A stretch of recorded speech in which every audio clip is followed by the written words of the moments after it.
Acho que muito do que está acontecendo lá em relação à comunidade muçulmana, os problemas causados pelos muçulmanos, tem a ver com a classe de muçulmanos que imigrou para lá. Eles são pobres, né, são refugiados, ficam em seus enclaves e não se integram. Nossa comunidade muçulmana é menor, geralmente de classe média, pois é mais caro chegar aqui e eles se integram. Discordo totalmente, talvez de metade disso. Parece haver uma correlação bastante alta entre a importação de um certo número de pessoas de uma determinada religião de áreas específicas do mundo e um aumento radical no crime, um aumento radical nos ataques terroristas direcionados tanto contra judeus quanto contra cristãos. Obviamente, o ocorrido na Austrália no domingo foi direcionado aos judeus. Então isso ficou constrangedor. Mais uma vez, Bahia Ungar Sargon tenta defender islamistas e Ben Shapiro não aceitou isso. Dê uma olhada.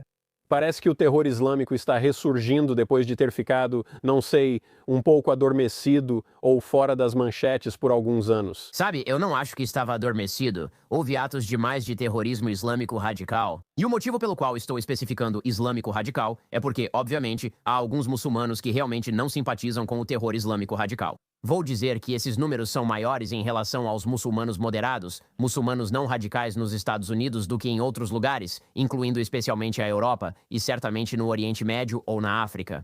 Mas a repetição constante do terror islâmico radical, é claro, é bem real e vem acontecendo há anos sem parar. O massacre na Boate Pulse em Orlando, o massacre de Fort Hood e o ocorrido há apenas algumas semanas contra membros da Guarda Nacional em Washington, D.C. são exemplos. O dia 7 de outubro foi claramente um ataque terrorista islâmico radical. Quero dizer, esse tipo de coisa realmente é muito constante e vem acontecendo na Europa há muito tempo também. Houve vários ataques a diferentes mercados de Natal ao longo dos últimos 8 a 10 anos que foram realmente insanos. Acredito que o Ocidente considerou esse era um custo aceitável, de um jeito bizarro e repugnante. Eles pensaram, esse é o preço de uma sociedade multicultural e vamos fingir que não há problema real. Mas parece haver uma correlação bastante alta entre a importação de um certo número de pessoas de uma determinada religião, vindas de áreas específicas do mundo, e um aumento radical no crime, um aumento radical nos ataques terroristas direcionados tanto contra judeus quanto contra cristãos. O ataque na Austrália no domingo foi contra judeus, mas também vimos terroristas radicais muçulmanos atacando cristãos na Europa na última década. Então sim, quero dizer, essa é uma conversa. E aliás, essa é a conversa que impulsionou todo o movimento de direita na Europa ao longo dos últimos 15 anos. Remonta a Michelle Halabeck escrevendo Submissão. Isso não é novidade. Bati, quero te convidar para conversar. Primeiramente, muito obrigado por participar do programa. Ai, meu Deus, é uma honra estar aqui com vocês. Amo esse programa, assisto sempre. É um sonho realizado ser uma das janelinhas. Muito gentil da sua parte, muito doce. Bajulação não vai te levar muito longe. Isso resume bem todas as dicas do programa. Bem-vindo ao nosso Festival de Islamofobia. Você tem algum ódio para acrescentar? Sabe, para mim, o que estou realmente sentindo agora é uma apreciação renovada pelo excepcionalismo americano, porque realmente não discordo de nada do que vocês disseram, mas não acho que nada disso se aplique aos Estados Unidos. Nós simplesmente não temos o mesmo problema que eles estão enfrentando na Europa. E acho que há vários motivos para isso, para começar. Acho que muito do que está acontecendo lá em relação à comunidade muçulmana, os problemas causados pelos muçulmanos de lá, tem a ver com a classe de muçulmanos que imigrou para lá. Eles são pobres, são refugiados, ficam em seus enclaves e não se assimilam.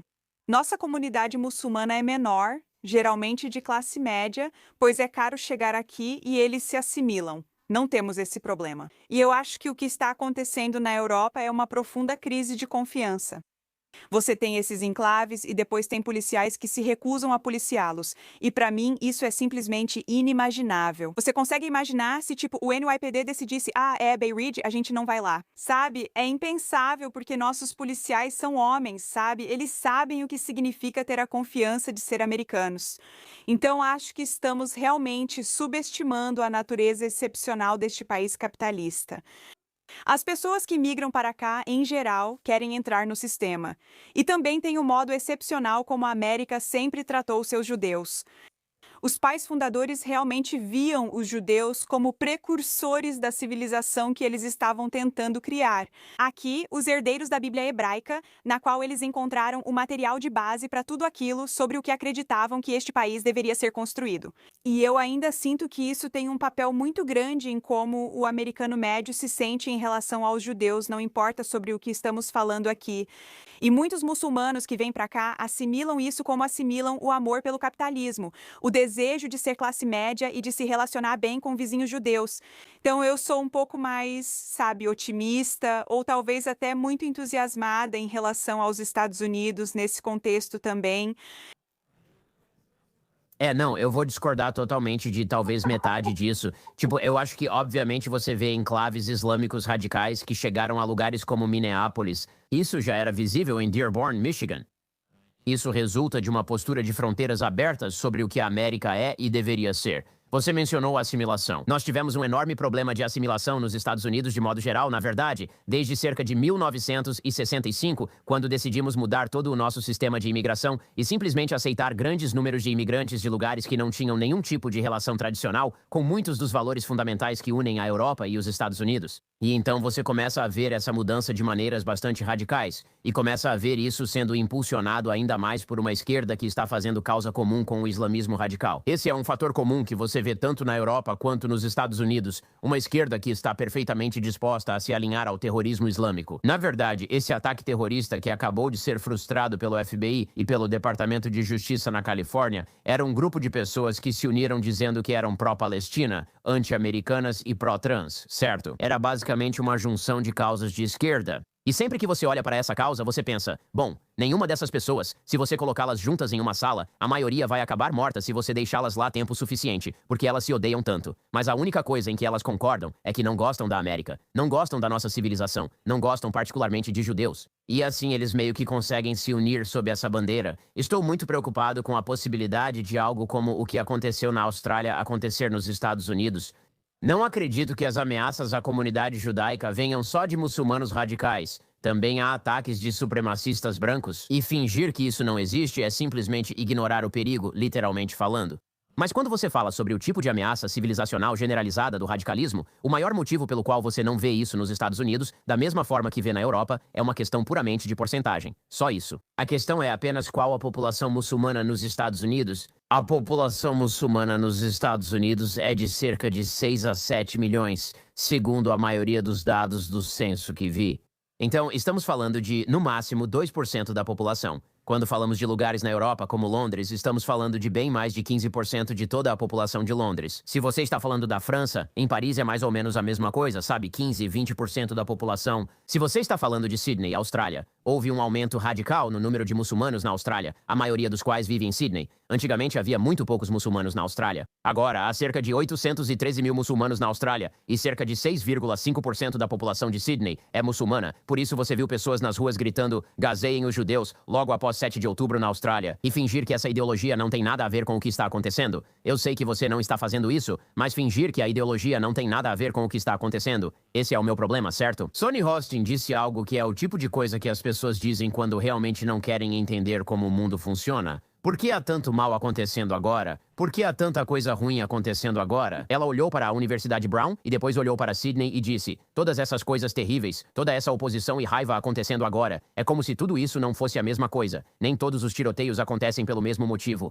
Nem todo ataque terrorista acontece pelo mesmo motivo. É preciso analisar cada ideologia por seus méritos para saber o quanto de violência e maldade pode gerar. Fingir que o islamismo radical gera tanta violência quanto outras ideologias é tolice. O islamismo é conhecido por ter fronteiras sangrentas desde sua origem. Isso não quer dizer que todo muçulmano seja ruim, pois em qualquer grupo há pessoas boas. A questão é, qual o resultado da civilização? Qual é o resultado da ideologia? E existe uma vertente dessa ideologia que poderíamos combater que seria realmente mais eficaz para prevenir o tipo de coisa que acabamos de ver? Então, Si, o que você acha da proposta que você viu em alguns setores da direita americana que diz o seguinte: veja, de muitas maneiras, nós conservadores temos mais em comum com muçulmanos religiosos, pelo menos os mais americanizados, do que com secularistas. Valorizamos a família. Acreditamos em Deus e apreciamos a modéstia em alguns aspectos. Então, sabe, você viu o presidente Trump tentando conquistar votos de muçulmanos em 2024? Eu acho que isso funcionou. Sabe, há algumas pessoas dizendo que, na verdade, a batalha não é entre cristãos e muçulmanos, mas sim entre os religiosos em geral. Cristãos, judeus, muçulmanos, seja lá quem for, zoroastristas contra os secularistas e materialistas. Isso faz sentido? Depende da batalha que você enfrenta. Se for contra a ideologia transgênero radical, pode haver aliança com muçulmanos religiosos que concordam nessas questões, o que sempre confundiu a esquerda. A esquerda se surpreendia quando lugares com forte presença muçulmana, como Dearborn, rejeitavam a hora da história com drag queens. Mas se você está falando em termos civilizacionais e está falando sobre um sistema baseado na liberdade humana e nos direitos individuais, você está mais em conflito com pessoas que votam nos democratas ou está mais em conflito com muçulmanos radicais? Quero dizer, acho que você está mais em conflito com muçulmanos radicais nesse assunto específico, mesmo que discorde em questões realmente importantes e sérias que também importam, como a hora da história com drag queens. As tentativas de unir civilizações ou fingir avaliar o conflito entre, digamos, o Paquistão e os Estados Unidos, ou dizer, sabe, o Talibã faz um trabalho realmente bom no combate às drogas. Isso pode ser feito com qualquer civilização maligna do planeta. Você pode olhar para a Venezuela e falar sobre como eles são realmente bons quando se trata de aborto, e ainda assim reconhecer, olha, talvez essa não seja uma ideia civilizacional que devêssemos adotar como uma civilização aliada. Então, sabe, novamente, acho que parte disso depende da questão, mas em geral temos mais em comum com americanos de esquerda meio seculares do que com muçulmanos radicais. Eu diria que sim. Se você está falando de muçulmanos comuns que, novamente, como o Bey está falando, muitos deles são de classe média, se assimilaram aos valores americanos, então, claro, esses seriam chamados, em muitos casos, de conservadores normais que por acaso frequentam a mesquita.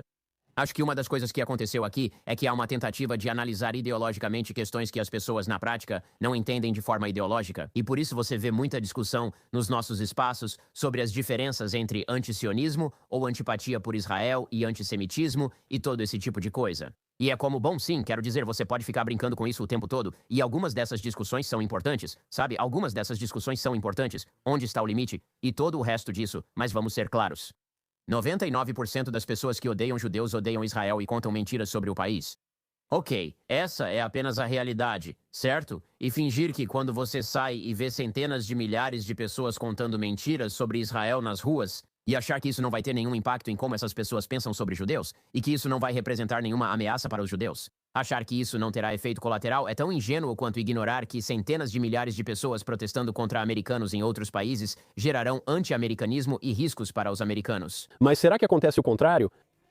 Em outras palavras, acontece o seguinte: se 99 ou certamente 90, 100% das pessoas que odeiam os judeus também odeiam Israel e vão inventar todo tipo de motivo para criticar Israel. Mas será que acontece o contrário que... Sabe? 99% das pessoas que criticam Israel? Não 99. Não, 99%. Não, eu critico Israel. Ok. Todo mundo critica Israel porque Israel é um estado e todos nós estamos acostumados a criticar vários estados por várias políticas. Todos nós criticamos a França. Todos nós criticamos a Alemanha. Isso não nos torna anti-França ou anti-Alemanha. E se você critica Israel, obviamente isso faz parte do processo de tentar chegar a respostas honestas sobre como as políticas públicas devem ser. Mas 95% das pessoas que mentem sobre Israel odeiam os judeus. Ok, pessoas que mentem porque se você mente sobre as pessoas, normalmente é porque você as odeia. Não é porque você busca uma solução honesta para um problema. Se eu contasse mentiras sobre Michael todos os dias... Só pra... Você faz isso há 10 anos, todo dia você faz isso. Você só prova meu ponto porque te odeio. Essa é a lógica real, certo? Mas não. Aguarde. Acho que você pode odiar Michael e fale toda a verdade sobre ele. Esperar. Mas esse não é justamente o tema? Eu tenho que apontar, eu tenho que destacar. Os protestos contra Israel depois de 7 de outubro acontecem nos campi universitários. Ok. Não estou dizendo que não temos um problema com o antisionismo neste país. Só estou dizendo que não vem, tipo, de muçulmanos, vem de esquerdistas da elite. Ok, olhe para alguém como Mamdani, tem gente por aí chamando ele de jihadista. Esse cara não é um jihadista. Ele é o típico carreirista cheio de títulos. Ele soa como qualquer outro esquerdista com diploma universitário. Tipo, ele é só puro, ele é puro carreirismo. E ele vai dizer qualquer coisa quando for, sabe, importante dizer, eu odeio Israel para ser um carreirista, para subir na carreira. Ele disse isso. Quando foi importante apertar a mão do Trump, ele fez isso. E eu só estou dizendo que é realmente importante que a gente entenda de onde isso vem, não? Eu discordo totalmente. Se você observar Zohran Mamdani, toda a carreira de Zohran Mamdani está ligada ao radicalismo islâmico e ao ódio a Israel. Ele era do Students for Justice in Palestine. Argumentos que ele fez anos atrás na universidade. Sim, Mas essas coisas não são mutuamente exclusivas. mas são bem diferentes, Ben. Ok. Você vê a esposa dele e percebe que ele não é uma pessoa religiosa. A mãe dele é hindu. Bem, ok, eu tenho um doutorado em Berkeley. Ok. Essas pessoas não parecem jihadistas. Não estou dizendo que isso é ruim. Eles odeiam Israel com a mesma paixão. Só estou dizendo que isso vem disso. Os judeus estão brigando. Pode me passar um charuto? Por favor. Porque isso pode continuar para sempre. Isso é nossa sinagoga. Toda sexta-feira à noite é assim. Eu ia dizer, Se você já ouviu os judeus discutindo, isso vai durar 2000 anos. a única razão pela qual eu digo que tudo isso é importante em um nível ideológico é porque se você vai combater um mal que surge de uma ideologia, você precisa realmente discutir a ideologia. E se essa ideologia é o islamismo radical, é o islamismo radical. E se essa ideologia é o esquerdismo radical, é o esquerdismo radical. E elas podem andar de mãos dadas em uma pessoa, do jeito que acontece com Zara e Mamdani, de forma bem clara. Mas, sabe quando a gente conversa, o que me deixa um pouco irritado é quando fingimos que certas ideologias simplesmente não existem, e isso acontece em todos os lados. Se você simplesmente finge que as coisas não existem porque não gosta delas, elas provavelmente vão crescer. E também existe essa tendência por parte dos formuladores de políticas públicas, que ficam perfeitamente satisfeitos em permitir que essas ideologias cresçam, para depois buscar alguma distração chamativa. Por algum motivo estranho, essa mulher judia, que antes era de esquerda, agora é de direita, está tentando encobrir os islamistas e continuamente tenta desviar o foco, como se isso não fosse o maior problema. Não, esse é o maior problema. Por algum motivo, este é o segundo vídeo em que falamos sobre Batia enterrar a cabeça na areia. Na maioria das coisas ela acerta, mas nesse assunto específico, que é muito importante, ela está completamente equivocada. Para mais, inscreva-se no canal. Se quiser nos ajudar a fazer mais desses vídeos, você pode acessar buymeacoffee.com/JewishUncensored. Obrigado por assistir e até a próxima.